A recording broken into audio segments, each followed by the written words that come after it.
This is Kevin Conroy, the voice of Batman. This is Lauren Lester, the voice of Robin and Nightwing. And you're listening to the DCAU Review. Hosted by Cal and Liam. Streaming at DCAUreview.com. And on your favorite podcast app. Gotham City is out of control. An entire city screaming in fear. Super villains walk the streets, preying on the innocent. They will learn the true nature of power. The police are powerless. A creature prowls this urban wasteland. Who's that? He moves in darkness.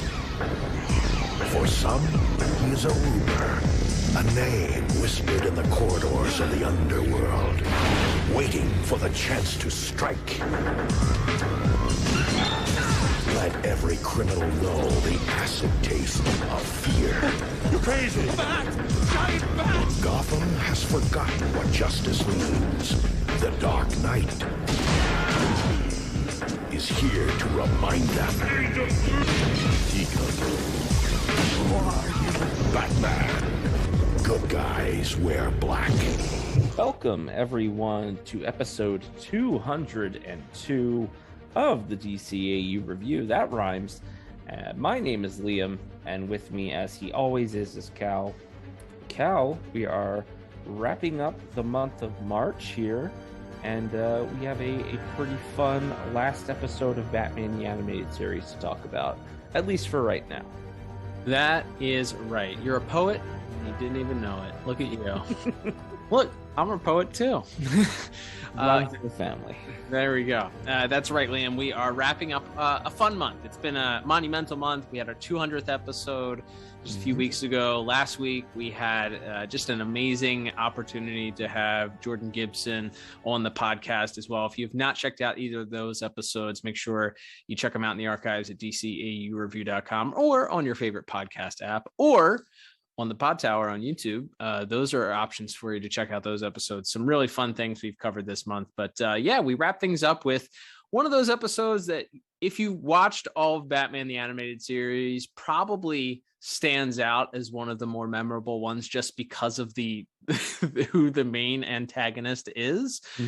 But yeah, maybe doesn't go down in the greatest of all time episode discussion once everything is said and done here. But be interested to chat this with you today as we cover Fire from Olympus, the Maxie Zeus centric episode here that we have, and excited to chat about this one with you today.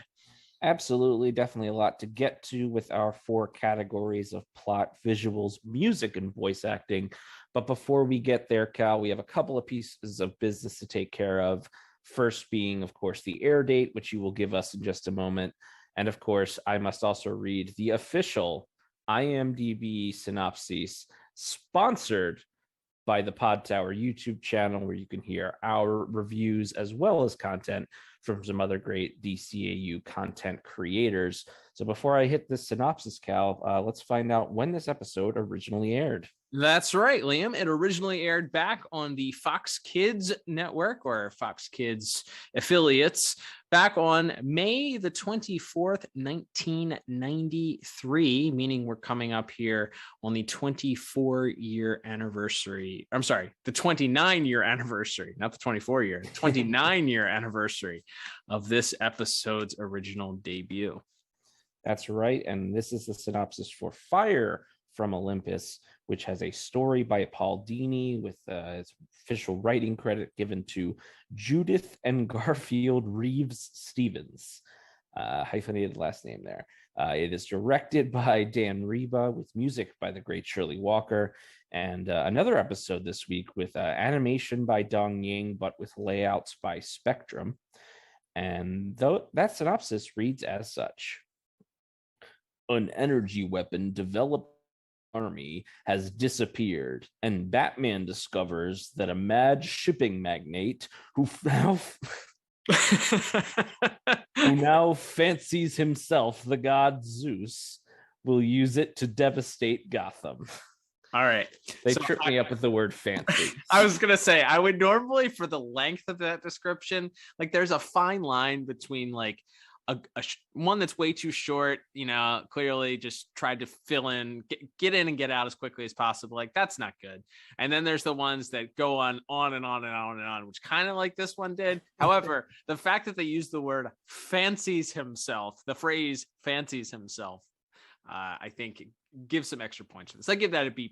That's the effective use of language there, brought that grade level up a little bit. I totally agree with you. But yes, that will bring us into our plot here. And as the synopsis suggests, we are dealing with the debut of a new rogue.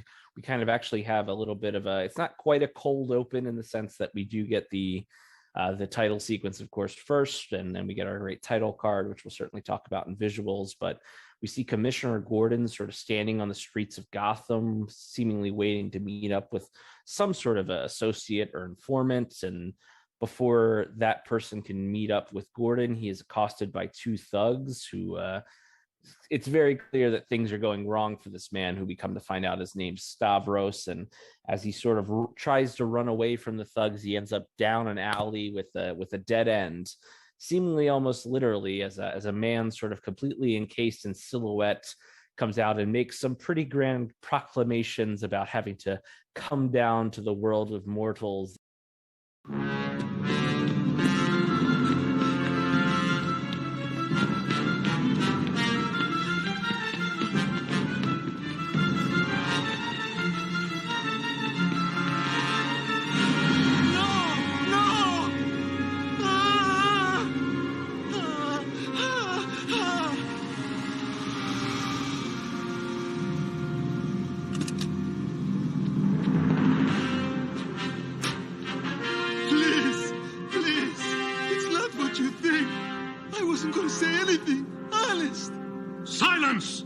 First you transgress against me.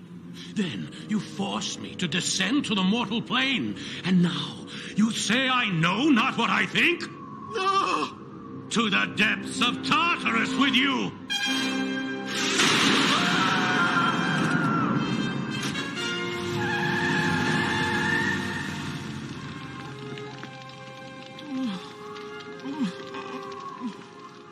Then what appears to happen, as we find out as we answer the next scene here, is that Commissioner Gordon finds the man and is able to get him to the hospital. He isn't dead, but it does appear that despite there not being a cloud in the sky, this person, this Stavros, who was an informant for Gordon, as we come to find out, seems to have been struck by lightning. Yeah, it's a mystery. How could this possibly have happened? Of course, Gordon actually mentions that he was there to meet him to kind of get some information from him so that he could cut a deal with the feds. Batman seems to believe that this Stavros fellow was actually wanted by Interpol for he had been giving some shipping details out that to some hijackers, and that allowed them to hijack the different shipments. And so he was wanted by different government agencies, and thus the information he was going to provide to Jim Gordon was somehow going to allow him some leverage in a deal with the feds. But in this whole thing, we learned that Batman also believes or understands that this particular weapon that Jim Gordon reveals to him that's been stolen was also somehow trafficked in and may have something to do with the attack on Stavros here. And what we learn is something called an EDC, also known as an electron discharge cannon. And if you experience EDC, consult your doctor. That's all right. Oh, come on. I could not do that. That was great timing. Perfect comedic timing with that one. Yes, that's right. EDC, it is a serious thing, and there is help out there for you. Yes. No, this is electron discharge cannon, which apparently was a joint venture between the European and U.S. countries to create this super weapon. And Jim Gordon happens to have a videotape handy of the classified information of the testing of this cannon. And we see that it's quite sci-fi looking. It's certainly something set in this 1930s noir style of sci-fi with sort of the Tesla coils and the Mhm. big ball ends. It looks like something you would see certainly in a Fleischer Superman cartoon, or like I said, like an early 30s sci-fi cartoon. But Mhm. that particular item went missing, and Stavros may or may not have some information about that, and they begin to speculate as to whether this may be something related to why he had this attack on him. And as Batman is sort of looking at the file that Gordon gave him on Stavros, he notices the logo up in the corner for the company that Stavros was working for, and decides to pay the CEO a little bit of a visit. And that's where we get the introduction to Maximilian Zeus, or Maxie as he's known in this episode. Yeah, and right off the bat, we're told that he's pretty out to lunch as far as where his psyche is. We get some sort of expositional dialogue from his assistant / girlfriend.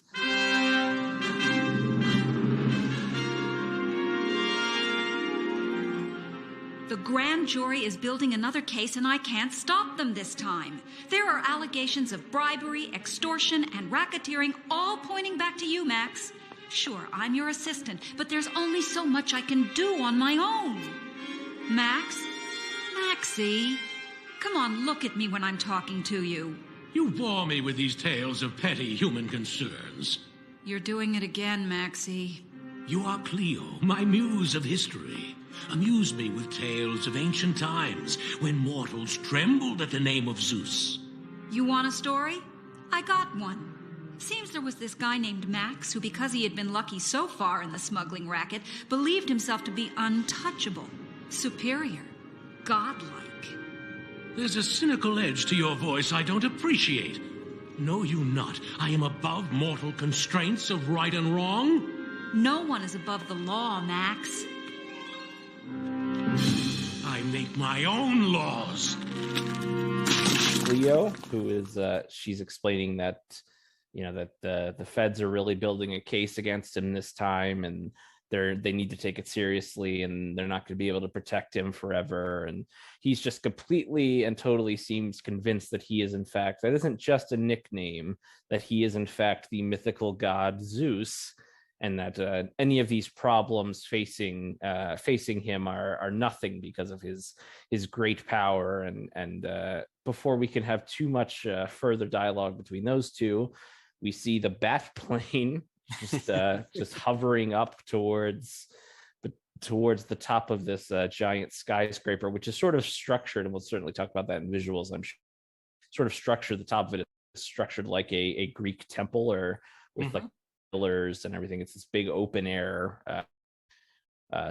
roof that Maximilian has his office in, I guess. And so Batman begins to discuss things with him and sort of tries to pull some information out of him. And as their conversation goes on, it becomes clear that Max is just so far gone into this delusion and paranoia that Batman is probably barking up the wrong tree. And if that message wasn't hit home quite hard enough, he then reveals that he has gargoyles with machine guns in their eyes and threatens to sick them on Batman along with this special lightning bolt. They're his harpies. They're not gargoyles. Right. They're his harpies, Liam. Correct. I should. Yeah. But yes, all of his dialogue drips with just the Greek mythology, and as we'll talk about maybe later, Yes. Roman mythology at times, and all of the mythological sense. He also speaks in a very Shakespearean type of dialect with these and thous, and it's a very rosy way of delivering his. Clearly, somebody who, as you mentioned, is a few knives short of the utensil drawer, maybe. I don't know. There you go. Yeah, as to your point, he even is referring to Batman in this scene as Hades, and when his assistant says, "No, this is Batman," he's very quick to dismiss that. So Batman does sort of agree to retreat and live to fight another day here. And we kind of just cut to the next scene where we again see this assistant / girlfriend of Maxie's sort of longingly looking at a photo of them together before he sort of broke down. And very quickly Batman appears in her apartment, and she begins to explain that he was a good, kind-hearted man, but as business got tough and bills began to pile up, he began to sort of deal with illegal smuggling and other favors for the mob coming in on the ports for the shipping company that he owns. And that as it went on, he just got more and more paranoid and more delusional, and to the point where he sort of retreated into this fantasy world where he believes that he is in fact Zeus. Come back to me, Maxie. What do you want? The same thing you do. To help Maximilian Zeus.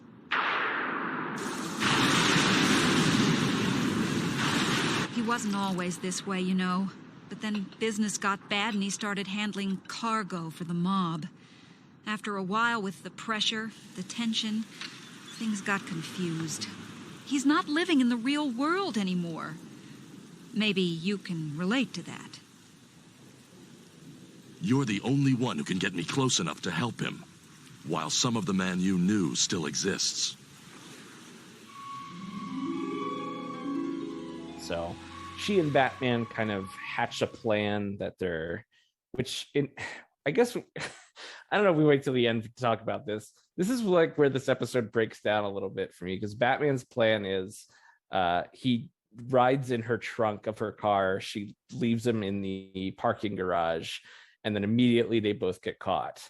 So it's not a it's not a great plan here, but we do get some fun action beats as once they sort of go their separate ways, Batman runs afoul of a few different animals that Zeus has in his in the various levels of this giant skyscraper, including a snake and a warthog.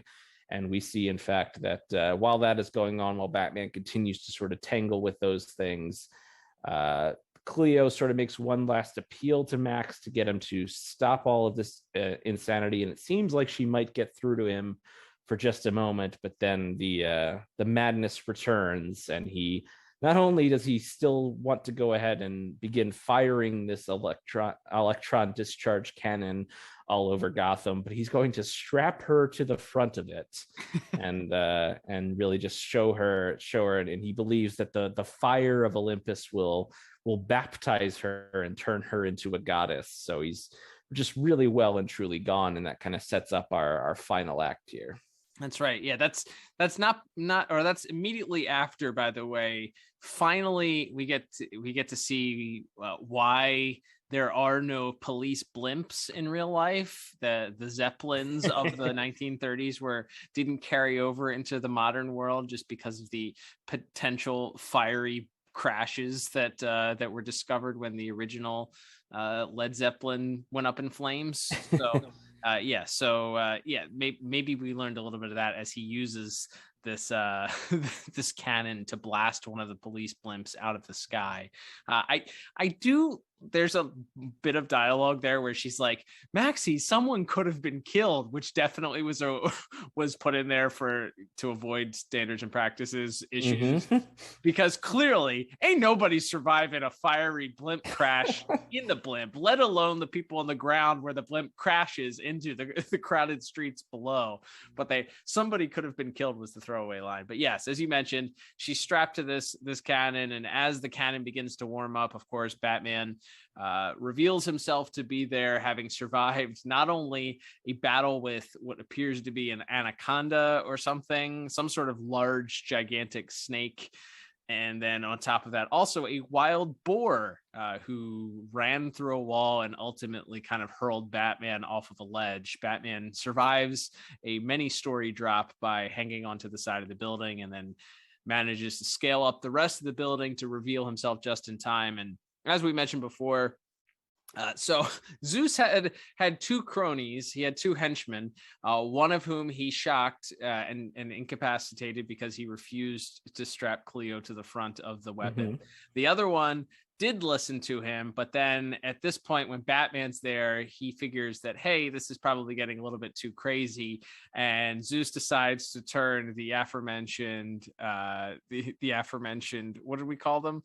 The harpies. The harpies. That's right, the harpies. the aforementioned harpies on both Batman and his own men.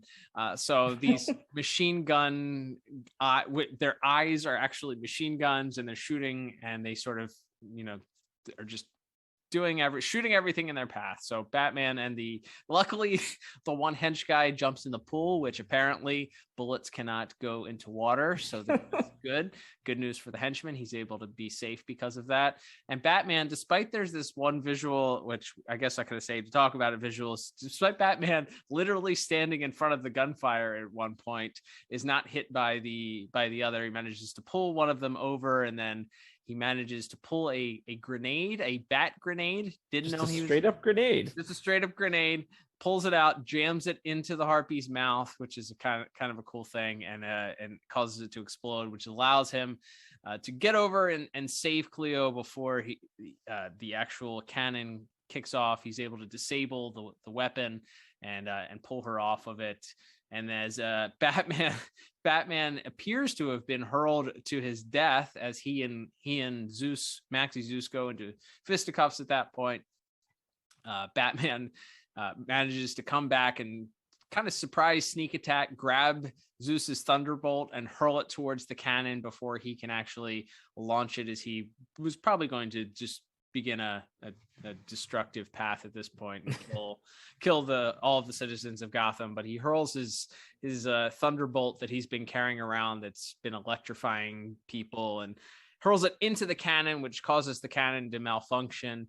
Maxie Zeus, not at this point completely gone, jumps out to grab onto it and electrifies himself at that point, falling, and I don't know if you caught this, but landing directly on his head, like flat on the top of his skull at this point. He should be dead. But if the electricity didn't get him, the fall should have gotten him for sure. Correct. But of course, this is a Warner Brothers kids cartoon, so he survives, and we get our final scene here where he's being brought into Arkham Asylum, and he says, well, now this truly is heaven. And he looks through the various different villains and names them. He sees Poison Ivy and Two-Face and the Joker. And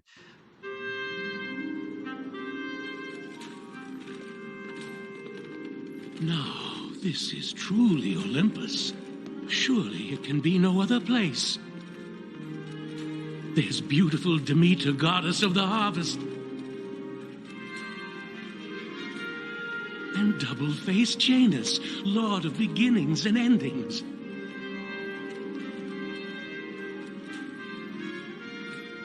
And merry Hermes, the trickster of the gods.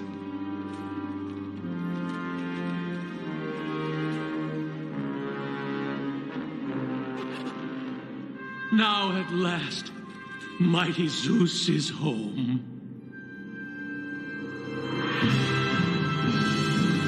And that's kind of where we're left off.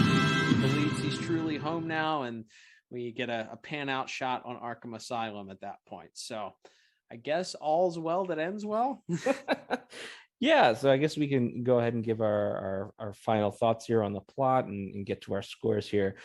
This episode is interesting because I feel like the opening is real strong with the bit with Gordon, and the Zeus sort of appearing in all silhouette and threatening this guy and and hitting him with a bolt of lightning. And then, seems like Batman and Gordon are really going to be on like the detective case for this one.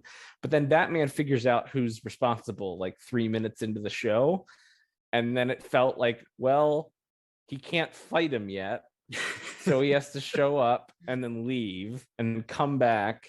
And then he has to climb, and we have to have a reason why he can't just fly the bat plane up to the top again. Yeah, that I didn't understand. I was like, why does he have to go in from the bottom of this skyscraper and get to the top? Is the bat plane not bulletproof? Could you not use the big claw thing? That's exactly what I was thinking. To take out the harpies or the cannon for that matter. Right. I don't know. So it feels like one of those episodes where we had an idea of, hey, wouldn't it be cool if, Batman's going through this guy's penthouse and he comes across a statue and then the snake turns real and then, he runs afoul of a couple different animals. Like those things are fun, and we'll certainly talk about that in visuals. But I thought from a narrative perspective, this episode was like a little light. Like it just didn't feel like it had enough for even a 22-minute cartoon. Either I feel like you had to either extend the portion where Batman is trying to figure out where to go, or there needs to be a reason why he can't just go, or what's going on there. Or I don't know, maybe you could do more like a more comedic tone to it, and you see like more of the thugs and Cleo reacting to all these crazy things Maxie Zeus does. We get a little bit of that, and of Cleo sort of going to the two thugs and being like, hey, like he's really lost it. When's the last time you've even seen him wear real clothes? And they're kind of shrugging it off. So maybe if they had leaned more into the comedy side of this, I would have enjoyed it more. That being said, I mean, I think it's a fine episode. It's just I thought it was a little uneven in that way, and so I ended up settling on a 5 out of 10 for plot. Yeah, I ended up giving it a 6 out of 10. The only reason I think I went just a tick higher with my score is I really do like the idea of the Maxie Zeus character, because it is very similar. If you're a fan of Batman 66, the King Tut character from Batman 66, yes. It's sort of like loosely based on that. The idea, obviously, he was the King Tut character was like an Egyptian professor, like a professor on historical Egyptian culture or something like that gets hit in the head and thinks that he's King Tut. So it's not 1-to-1, but there's definitely similarities in this where somebody has a mental breakdown and now they think that they're this historical figure, or in this case it's a mythological figure. But I think there's something there, and with Paul Dini's name attached to it, it seems very much like there should have been more of that comedy, like you said. And I think there is a lot in the dialogue, and we'll get into that in the voice acting portion here in just a minute. But I think there is some of that comes through there with the flowery dialogue and the fact that this grown man thinks that he's actually the god of thunder. Like he's literally Zeus come to life, and all of the characters that he interacts with are also gods. And especially that the first interaction between him and Batman, where he calls Batman Lord Hades, and there's all this flowery dialogue between him and Batman is great. So I did enjoy that, but I think you're right. I think if there had been like a little bit more setup, maybe we have more than one person have this attack, being attacked, or he rubs out one or two informants and that causes Batman to be, all right, because he does pull things together very quickly. He literally looks at the logo, sees that there's like a lightning bolt in it. It's like, oh, well, that must be the case. So if they'd kind of stretched that out a little bit, where Batman had to do a little bit more detective work, I think that could have helped. I think you're right. Maybe a little more of the backstory between Cleo and Zeus could have helped also, because it did seem, like you said, she identifies herself as his assistant at first, and then later on we discovered that there was a sort of a romance between them.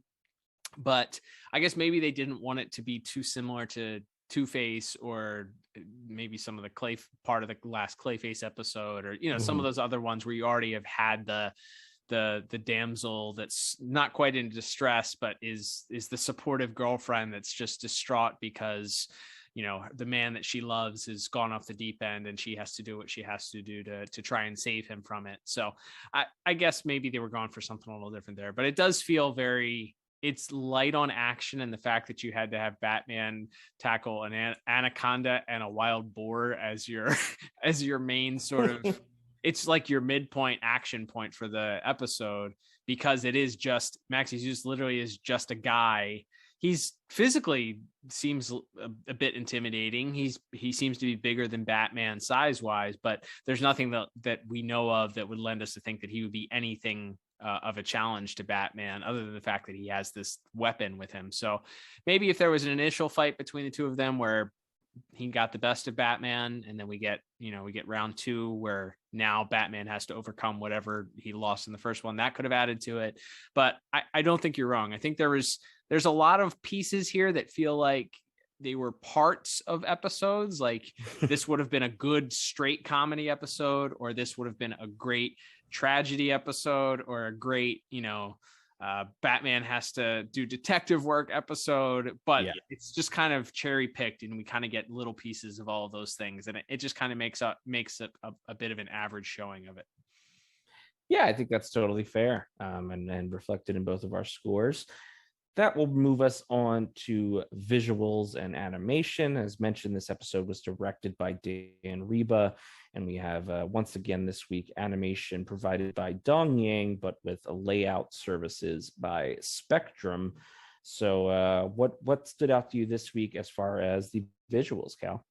Well, I think kicking things off, we have a very interesting looking title card, as you mentioned here. We have a really just a stunning one, clearly that was done on that black dark paper that they did all their drawings on, and we get this visual. Really is, you get these clouds sort of surrounding what we looks like Mount Olympus, and that kind of sets us, along with the music, which we'll talk about next, but gives us the setting for really what this episode is going to be all about, and how it's steeped in that Greek mythology. So I did enjoy that. I thought that's maybe not one of the title cards that you would look back at and say, oh yeah, that's one that sticks in my head, but it fits for the episode. I feel like for what the episode needed. But the rest of the episode, I think this episode struggles, based on what we said before with the plot, with not having a set tone. I do think that the beginning scene was very strong. I love that it opens up with this striking of a match as Gordon's standing there waiting, and maybe you think he's waiting for Batman, you're not sure, but he strikes this match so that he can look at his watch. I thought that was a tremendous visual, and then leading that into this panicked informant that's running away and cornered into this alley, and just you can feel the angst and anxiety coming out of him as this car pulls up. And as you mentioned, we get this silhouette shot of, this unknown character, but this gigantic man who you can tell, obviously knowing who the character is, the silhouette matches that Maxie Zeus character, but it's just a giant intimidating man when at first glance. So I did think that was done very well, but I think the rest of the episode sort of suffers from just a lack of it feels like it should be a little bit more cartoony, since he's a bit of a cartoony character.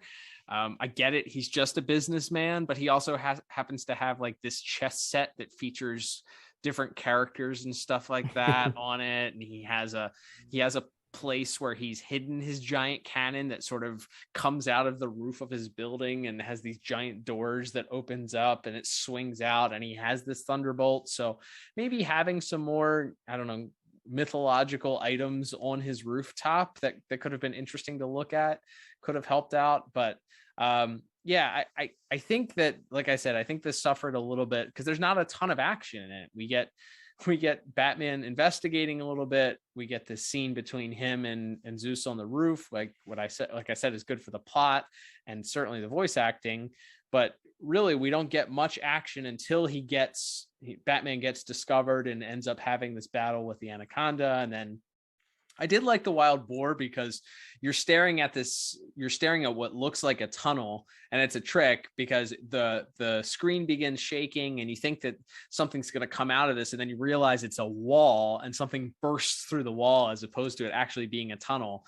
And I've seen this episode a ton before, and every time I watch this, I forget that it's not an actual tunnel, that it's a wall, and he busts through the wall. But so I don't know why they chose to do that, but it was a neat trick.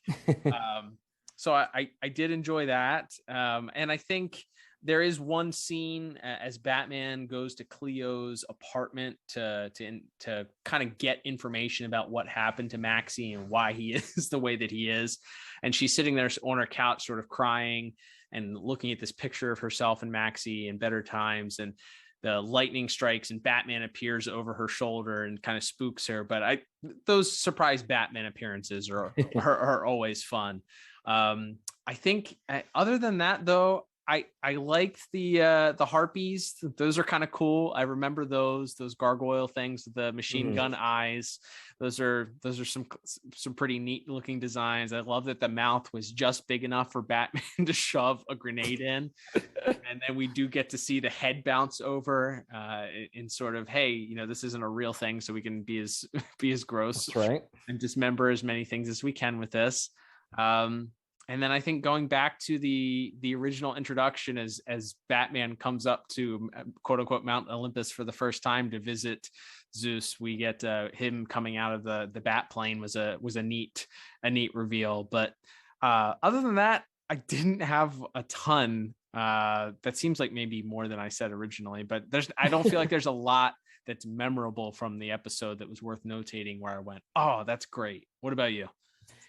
Yeah, I think the things that came back to me as I was watching it were when he's walking through sort of the museum level, and he looks at the statue and then goes to walk away. Then suddenly the snake is animated and sort of slithers around him, and I think that's a pretty standout sequence. And the way he sort of is struggling with that, and then uses some sort of gas to get it off him. I think that's a fun scene.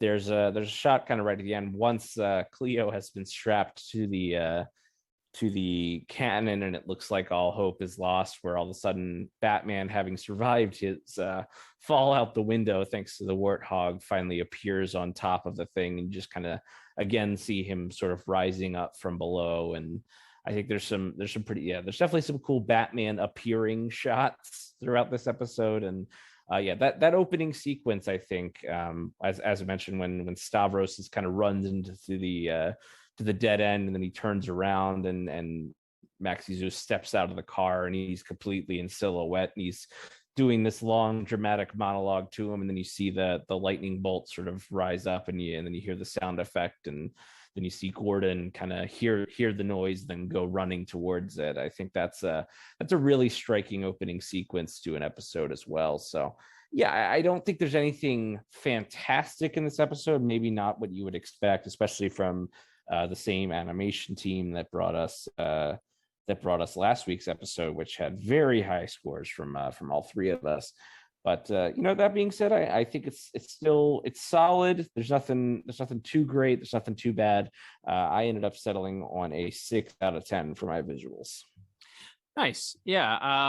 I went with a 5 out of 10. I think that like I said, it was just, unfortunately, I think it just suffered from not having a ton of action. I will say the only other thing I didn't mention, I did like what seemed to be possibly, I mean, you can't help but draw parallels based on the historical significance of it, but the Hindenburg homage, as we see the police blimp being shot out of the sky. That scene actually is pretty great, because you see the impact, you see the explosion happen, and then you see this sort of POV shot inside this building as they're watching the blimp kind of descend, as they're watching out through the windows, and these horrified people are watching this police blimp. As I said, don't know how anybody survived, but sure, yeah, nobody got hurt. Okay. That is a fun sequence as it sort of slowly descends in this fiery ball, and you see the bystanders both in the building, a few sort of standing on the street looking up, and they're kind of completely in shadow and silhouette, and then the orange and the reds and the fire from the blimp that's coming towards them kind of illuminates the scene a little bit more as the crash happens. So yeah, that's pretty fantastic. The effects of the way the cannon fires up and everything and is all pretty fun. And that last sequence, as mentioned, of Batman kind of takes like a nice moment there where he grabs the thunderbolt and sort of kind of stops and makes like the quarterback throw there, the javelin throw into it. I think there's a nice little bit of like anticipatory movement from Batman before he throws it, where he's kind of gotta take this one last shot to save the day there. So I think there's definitely some little flourishes and some fun ideas, but just I think because of what the script had, it is a lot of there isn't necessarily the biggest opportunities in this episode for the big flashy action sequences like we had last week or the last few weeks. Yeah, I think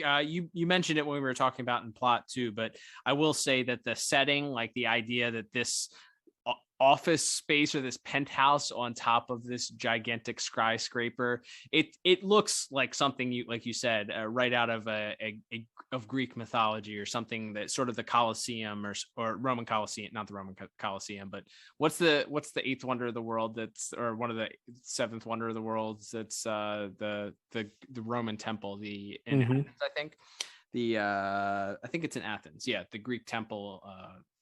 in Athens that it sort of resembles. It's very Greek looking with the columns and the various architecture that they chose to go with that. And that's where a large part of the episode takes place, is on the top in this penthouse. So the fact that the background designers, who we don't always talk about the background designers for Batman the Animated Series, but they did such a fantastic job. And there's like so many of those, because you and I had this the CD-ROM game. You see, kids, back in the day, computer games were on CDs, and a CD was a disc that you put in your computer because your computer had a spot to do that. Anyway, there was this Batman Cartoon Maker game that we played for hours and hours and hours in our life, and all these backgrounds were part of that.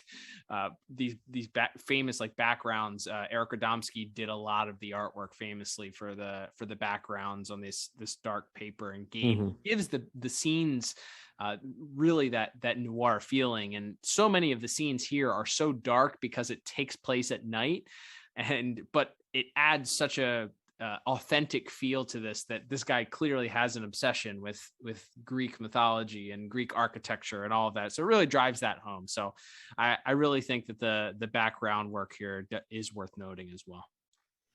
Totally agree with you on that, Cal. Definitely some stellar work there, and kind of adds to that, the whole, as you said, the whole Maxie Zeus gimmick that is on display. From there, Cal, we will look at music, our third category. Music this week, of course, by the legend that is Shirley Walker herself. And man, that is the second that title card comes up that we talked about in visuals, the theme that hits there, the Maxie Zeus theme that kind of comes back throughout the episode. Man, what a just fantastic piece of music, and instantly memorable. Oh yeah, absolutely. And it plays again throughout. It's right, as you said, it's right after the title credits. It comes in matching with the title card. And then as it continues to play throughout, most famously, it's got those deep drums, those orchestral drums that you can just imagine that people were banging on, like those big gigantic ones that you see in all the orchestras that create that big thump sound, giving you that, I don't know, the Olympic theme song sort of vibes to it. It's the same sort of drumming pattern that you would hear in those, and giving you that Greek or Roman mythology type setting where you would hear these epic drums being played, and then horns coming in over top of it. And yeah, it's played, as you said, right at the beginning. We get it when the lightning strikes Stravos also, and then of course later on as Maxie Zeus is firing up the electron weapon, later on that cannon fires up, and as it's sort of warming up and you're building the anticipation, the drums come in, and it's really, really great. And then but not to be outdone, I think we also get some pretty effective use of the Shirley Walker Batman theme, as after Batman has seemingly been hurled to his death, after Maxie and him have this first fight, and then Maxie begins firing up the cannon again, Batman reappears and his theme song plays in this triumphant return, where he's gonna, all right, I'm putting an end to all of this. So yeah, it's a really strong episode. And like, as soon as those horns come in and those drums come in, this is one of those that sets the tone, goes with this character perfectly. And I think it's exhibit, I don't know, D, E, F, G, whatever you want to put it, for why Shirley Walker was just the absolute best. Like, this fits the tone of the episode, fits the character very well, adds to the story, adds to the scenes that they're in to create tension, or to add to the mood, and done so in an effective way. Just a masterful performance here, and an orchestrated piece of music. Absolutely, Cal. It's just, yeah, totally adds to that feeling, especially I think in those more sort of perilous moments, for when Cleo's being strapped to the weapon, or yeah, when Batman is sort of trying to free her, and then he gets hit with the lightning weapon and falls off the building. You just get it again. You get it play in a more sort of traditional, more triumphant ways. Almost sounds like it could be the soundtrack again. We talked about that a couple of weeks ago. It sounds like it could be, from something like the Ten Commandments or some other like Charlton Heston movie. Like, just this really grand operatic theme, and then sort of played in more sinister ways as we sort of see him becoming more and more unhinged throughout the episode. And then, paired with the with the great Shirley Walker's Batman theme, it's really hard to go wrong. It does very much control the pace of the whole episode from where it starts to where it ends. So and it's good and we always talk about that when you have sort of a general theme that carries throughout the episode and that ties in so well with what we're talking about and with the episode that it's based on. I think that always adds a little bit extra. So I ended up settling on a very strong 9 out of 10 for music. Yeah, I felt like it's been a while. Well, it hasn't been a while. It's been a week, but I had no choice but to give this music a 10 out of 10. It's perfect to me. It's instantly memorable. Like I said, it defines the character so well. It's played even very subtly and softly in that final part of the episode as he's being led through Arkham Asylum. There's some great little musical little notes there that are played. Just really, really great. I felt like I had to give it a perfect score based on the just everything that I said before about how great this music is. I love that. Yeah, totally well deserved there. And from there, Cal, we will move on to our final category for this week, that being the voice actors. We don't have a huge guest cast to talk about, a few notable names. We do, of course, have briefly Bob Hastings as Commissioner Gordon. And once again, this is, kind of what I talked about in plot. I really liked that opening bit of him sort of trying to meet the and then sort of arguing with a doctor, I should note, who was played by Vernee Watson, who you might know as Will Smith's mom from the original Fresh Prince of Bel-Air show. Get out! Wait, which Will? Oh, Will. Not Aunt Viv. Okay, not Aunt Viv. His okay, mom. Yes. Okay, all right, gotcha. But yes, she's just there briefly as the doctor. But thought that was worth mentioning. But I like Bob Hastings in that scene, and then his brief scene with Batman. So maybe that's another way if we're still trying to rewrite this nearly 30-year-old show here back down in our last category. But would have liked to have heard more Bob Hastings this week. But agreed. Him being bewildered by the fact that there is a antagonist of Gotham City that speaks in flowery language like this, I think would have been a funny interaction between him and Batman talking about this.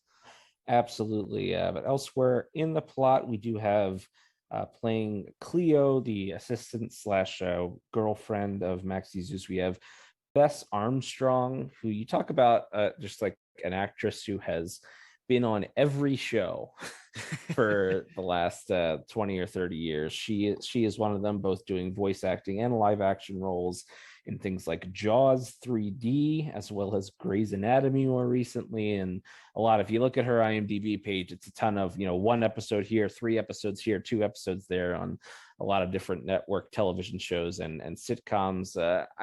I don't feel like she gets a ton to do.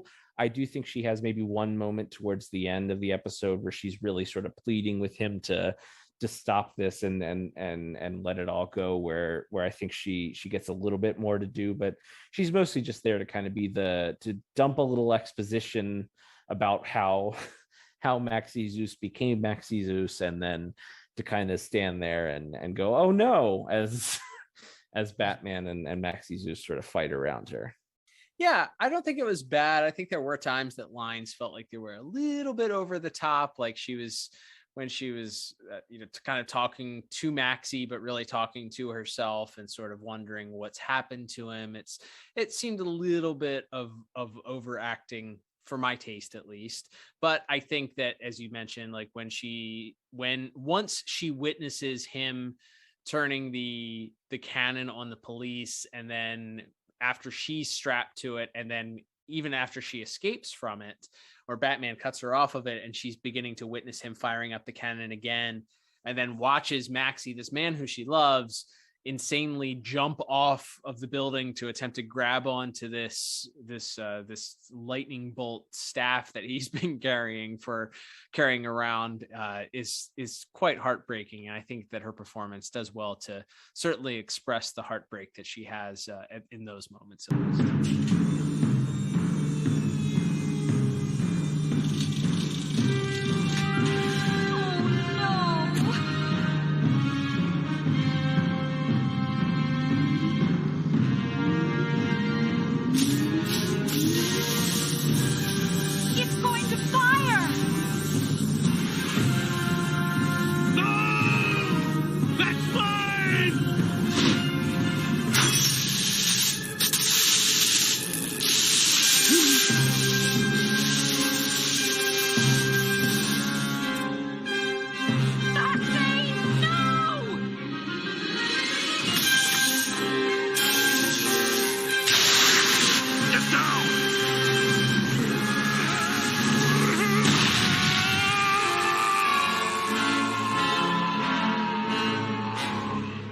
of course, and along with her, we had our main villain of the piece, that being Steve, who just a veteran voice actor, has done a lot of voices from things like the old Transformers cartoons and other video games and cartoons.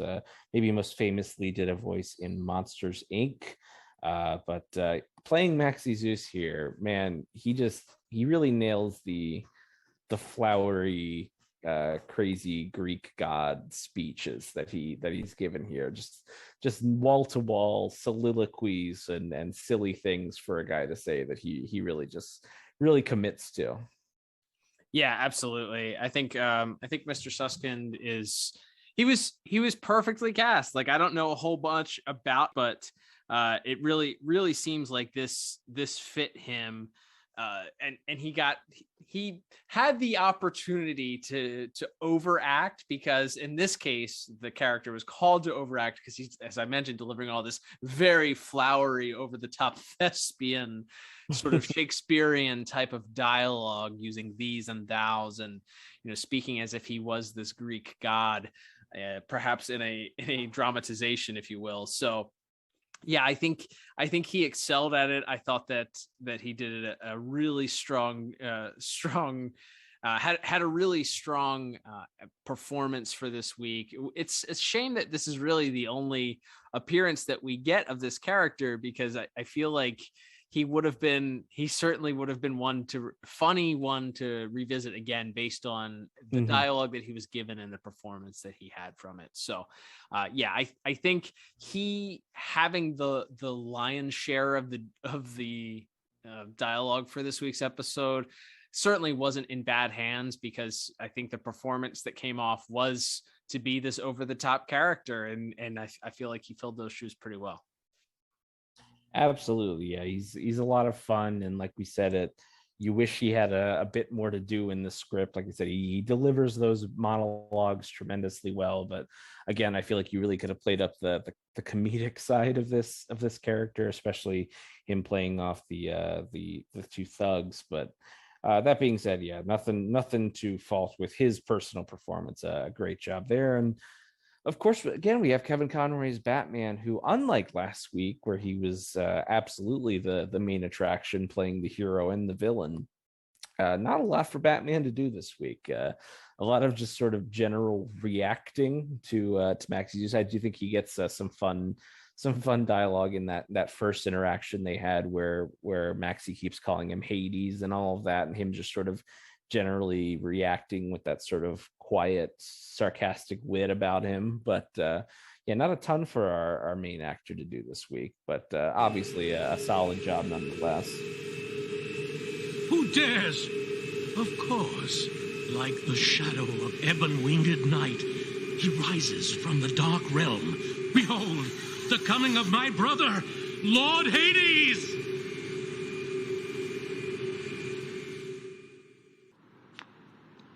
Welcome, Lord Hades! Be serious, Max. That's Batman. But Batman is a mere mortal. And what mortal could reach the summit of Mount Olympus and survive? Come, Dark Brother, avail yourself of the nectar of the gods. No, thanks. I just want to ask you a few questions about... Hold! The words of the gods are not for the ears of mere muses.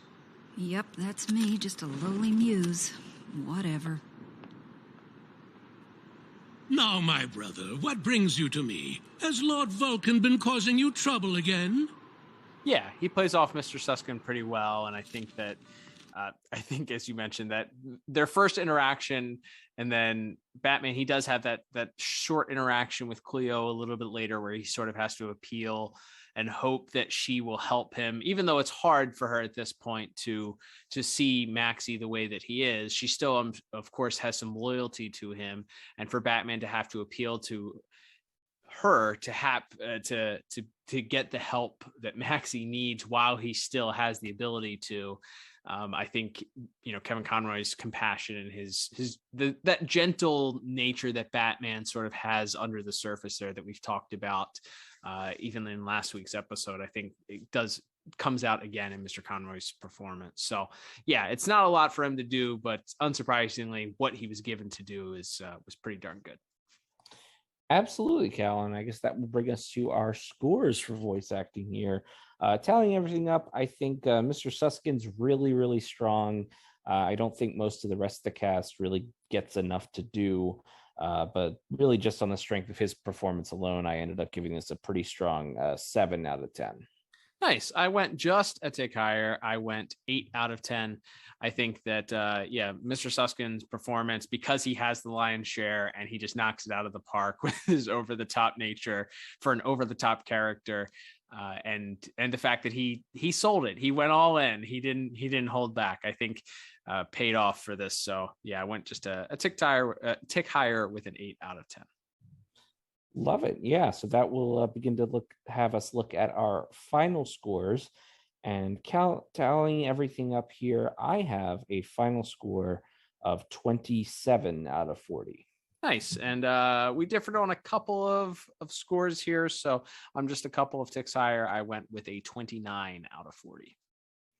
Well, there we go. As we will move into rewatchability here, Cal.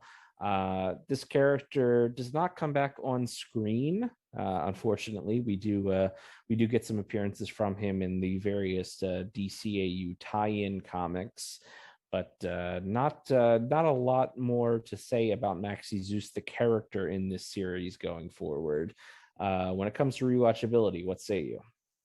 Yeah, I'd say in all realization, and I mean in all, when it all comes down to it, I think that it's safe to say that this one is a skip. It is fun, but there's no real long-term, anything that happens here long-term that affects the rest of the universe, or even this Batman series, as you mentioned, it's his one and only appearance. It's fun. It's 22 minutes of some fun that kids and adults can probably sit down and enjoy together for various reasons. But I think there's a myriad of Batman the Animated Series episodes that I would recommend in those categories before I would recommend this one. So I'm going to go ahead and say this one's a skip. What about you? Yeah, I think I would agree. Don't skip the tracks if they come up, if you're listening to the soundtrack. Sure. And you have this one, tremendous pieces of music. And like we said, there's really nothing wrong with this episode, but as far as the way we kind of grade the rewatchability, I think you could skip this and you wouldn't miss too much. So and again, that's not to say we didn't have a fun time watching it, but that's just how that goes. And all right, Cal, that will begin to wrap us up this week. And thank you, everyone, as always, for whether you do so on Apple Podcasts, Google Podcasts, Spotify, or if you're listening and watching on the Pod Tower YouTube channel. We appreciate you wherever you are. If whatever you're listening to us on allows you to leave us a review or give us 5 stars, we would appreciate if you took the time to do that. That does help us out and kind of bumps us up in search algorithms and maybe helps get a few more ears on the podcast every week. We do appreciate that for everyone who has already done that. And if you'd like to support the show in a more direct way, you can always head to DCAUreview.com. We do have a store page up there that you can get to from there. You can buy yourself a shirt or a hat or a mug or something like that if you're interested in supporting us that way. We've felt a lot of support this month, especially not only hitting our 200th episode, as you mentioned, Cal, but having the great Jordan Gibson on last week with us. And man, the hits just keep coming. But I gotta say, as we begin to look at what we might be reviewing next week, this has never happened before. I think my spider sense is tingling. What are you talking about? If your spider sense tingles, consult your doctor. But you see, folks, tingles for more than 5 was a hours. Callback. This whole episode was a setup just to do that joke. So I love that. Yeah, that's right. Sense tingles for more than 5 hours, please consult your physician. But yeah, I think we're going to try something a little different this week. in time for a certain April holiday. That is right. We have discussed this. We've kind of discussed this jokingly in the past. We've talked about, oh yeah, when we've run out of material and decided to start reviewing Marvel animation, we'll talk about that. But what better time than to flip the script and make the record scratch a little bit than on, of course, the holiday for the fools, the foolish holiday, the most foolish holiday of them all. That, of course, being April Fools, which of course is next weekend. So yeah, look for that on your podcast app. We had a poll up, so if you follow us on Twitter at DCAU Review, you could have contributed to this and decided not only which Elseworld we would cover, but or what universe we would cover outside of our normal Elseworlds, but then within those universes, which show we would tackle. And it seems the people have spoken and they've decided that Spider-Man, the animated series, is the direction, as you mentioned, that we're going. So we will kick that off with actually the very first episode of that program, which I believe is a very lizard-centric episode. That's right. Night of the Lizard should be the very first episode of the series. We've talked, I think we maybe have touched on this in passing. We certainly have some thoughts on that series, especially how it compares to what we usually review, and we'll certainly save the majority of that for next week. But yeah, for a special April Fool's Day treat, we are going to give this a trial run and just see how it goes for 1 week only. We will, in fact, be talking about the other side, the competition, as it were, for DC as we head to the world of Marvel and review the first episode of Spider-Man the Animated Series. And boy, I cannot wait to see what that's all about for a lot of different reasons. I think regardless, it'll be a fun time, and hopefully everybody will enjoy that as well. And certainly we want to hear your thoughts and memories as we bring you something that we would really under any circumstances never ever do otherwise. So that's right. And so that means if you decide that, as the listeners, if you decide that this is something that you want more of, we need you to listen to this episode. We know how many people listen to these episodes, and if there's a steep drop off for this content, this may be the only time we ever review this content as this podcast as it exists in its current form. So that's right. Want more of this? You will make us the April Fools for even bothering to waste our time doing it, if that's the case. That is right, absolutely. But yes, I look forward to that regardless, because it'll be time talking about a cartoon property with my brother Liam. So looking forward to that, Liam. Absolutely, Cal. I can't wait. But until then, I'm Liam. And I am Cal. And we'll be back with another episode of the DCAU Review next week. Bye-bye.